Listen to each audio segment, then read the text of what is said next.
May isa raw ngayong dahilan ang mga estudyante kung bakit nagmamadali silang umuwi sa bahay tuwing dismissal time. Ito ay para maabutan ang #1 teen barkada sa telebisyon na sina Lucas, Cindy at Baste na mga bida ng first time. Cindy, Kasi na si God, ha? gusto mo, tatalon ako dyan para patunayan sa'yo.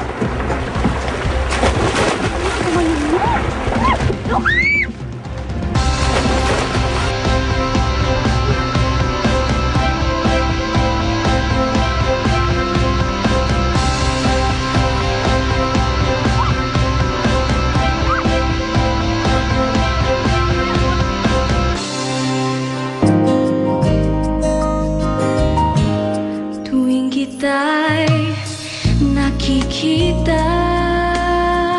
Sino nga ba ang makakalimot sa mga eksenang kumiliti? Tigyan tayo. Patagalan ha. Yun lang? Bawal pumikit.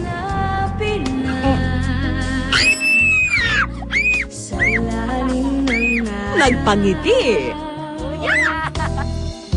Nicholas, let's go. We have to go.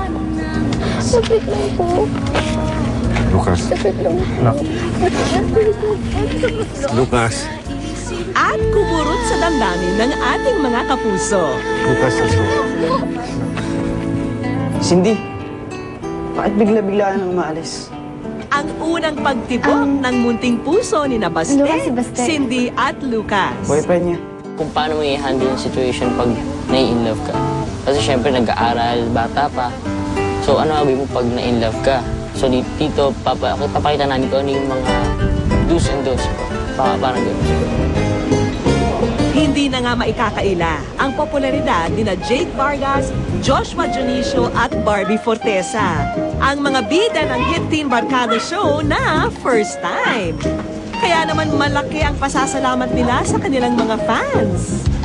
Sobrang saya kasi kung walang fans, walang manonood ng first time. Walang pupunta sa mall show. Tsaka wala akong magiging friend sa Facebook. Hindi ko rin nakakain ganito eh. Diba, parang nakakagulat, bigla parang na-shock na ganito. Na bigla-bigla. Ako kasi baguhan pa lang din naman ako sa showbiz. Ba't nasa ball ka? Galing na ako dun. Stig! Ano ginagawa mo dito? Gusto ko siguraduhin na safe ka makakauwi. Okay lang naman yun, di ba? At gaya ng mga unang karanasan ng tatlong magkakaibigan sa telebisyon,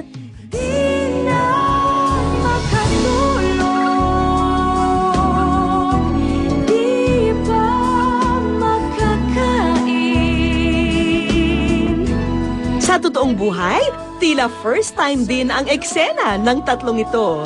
Ang magkakaibigang sina Nathan, Eliseo at Marian na kapwa mga tagahanga ng palabas. Parang nagkakaroon ng ibang level yung friendship nila na tapos yung dating magkaaway naging magkaibigan dahil sa isang babae. First time noon ni Eliseo sa Makiling National High School. Si Marian daw ang unang naging kakilala niya rito. Hanggang sa ang mga batian at biruan na uwi raw sa mas malalim na pagkakaibigan. Si Eliseo po, malambing siyang tao. Tapos, lagi siyang nandyan para patawanin ako kahit malungkot ako. Yung pinipilit niya akong pasayahin kahit gaano pa ako ka-bad trip. Kasi po, siya lang po yung naging close kong babae sa room namin. Tapos po, gusto ko po yung attitude niya po. Tahimik lang po siya sa klase pero matalino po siya. Tapos maganda rin po. Sa klase naman nagkakilala sina Marian at Nathan. At ang unang daglapit sa kanilang loob, ang talento ni Nathan sa pagguhit. May po kasi kami, may gagawing poster. Wala pong magaling mag-drawing sa amin. Ako naman po, since ako yung leader, ako yung try na mag-drawing. Hindi ko po talaga kaya. Kaya, nung dumating siya, sa kanya ako humingi ng tulong kasi alam ko magaling siyang mag-drawing.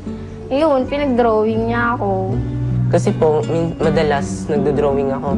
Tapos yung mga dinidrawing ko, Pag minsan lalapit siya, parang nagkakamali kagad ako. Hanggang sa naging magkaibigan na rin sina Eliseo at Nathan dahil kay Marian. Kahit patila sa hinaharap, magiging magkaribal daw ang dalawa. Iniisip ko po may karapatan naman po siyang manligaw o magkagusto kay Marian. Pagbutihan lang yung panliligaw. Tingnan na lang namin kung sino nanalo.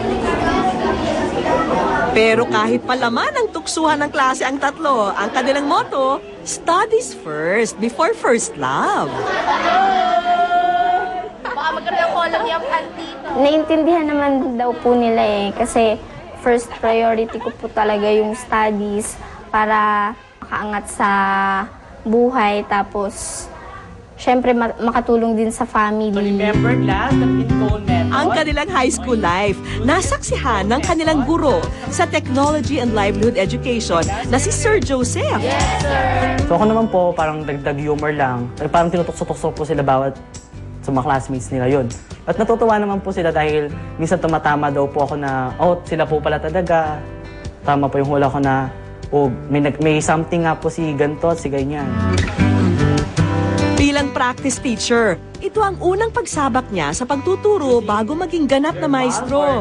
Ito rin ang huli niyang taon sa eskwelahan, kaya bago siya magpaalam sa 2 Euclid, isang regalo ang nais niyang iwan sa mga ito. Dahil ang buong klase, iisang sigaw tuwing uwian. Hinihirit po nila sa akin lagi na, Sir, first time na, hindi naman makakapanood. Ang naisip ko na lang nga po is yung, dahil nga po, hook na hook talaga sila doon sa first time. Kahit po nababad trip po ako dahil sihirit po nila na first time na. Gusto ko po sana sila mapagbigyan na, yun nga, makita man lang po yung cast nung first time po. Ito na kaya ang pinakauna-unahan at hindi malilimutang first time?